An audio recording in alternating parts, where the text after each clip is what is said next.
Ça, il y a en effet des comportements, des intérêts extrêmement restreints et répétitifs avec, des mouvements moteurs, par exemple de balancement. Ça, on le retrouve lorsque ces personnes sont en état de stress, particulièrement. Des vocalisations également qui peuvent être, des sons un petit peu répétitifs. Beaucoup de routines, des rituels de comportement, donc verbaux ou non verbaux également.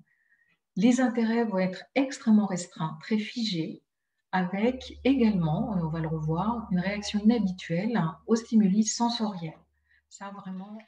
Le langage et le mode de pensée est très très particulier dans le syndrome d'Asperger.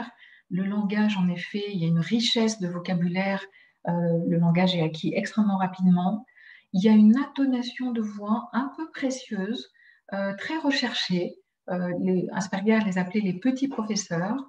En effet, avec la lecture est rapide, hein, la compréhension des mots, la richesse du vocabulaire, vraiment, je me répète un peu, mais c'est très, très spécifique.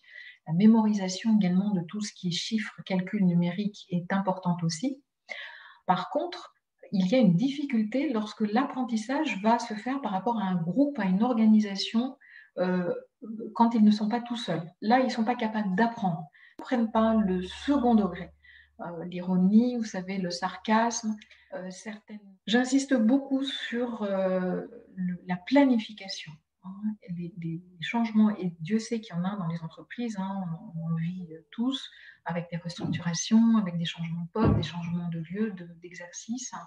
Il faut vraiment les accompagner, leur expliquer ce qui va se passer, et puis vraiment être à leur côté. Il y a des choses anodines, hein, qui peuvent les mettre à mal. Et puis, s'assurer du bon relationnel, ils ont besoin d'échanges. Hein. Ils ont ce désir d'échanger avec les autres. Là encore, être souple. Si la première fois, ils ne veulent pas venir à la machine à café, c'est pas grave, ne pas insister, leur dire qu'ils peuvent le faire à une autre fois lorsqu'ils se sentiront mieux, ou en petit groupe, commencer déjà avec une personne, et puis après, quand il y en a un petit peu plus, ils seront un petit peu plus à l'aise. Donc, encourager, mais sans forcer.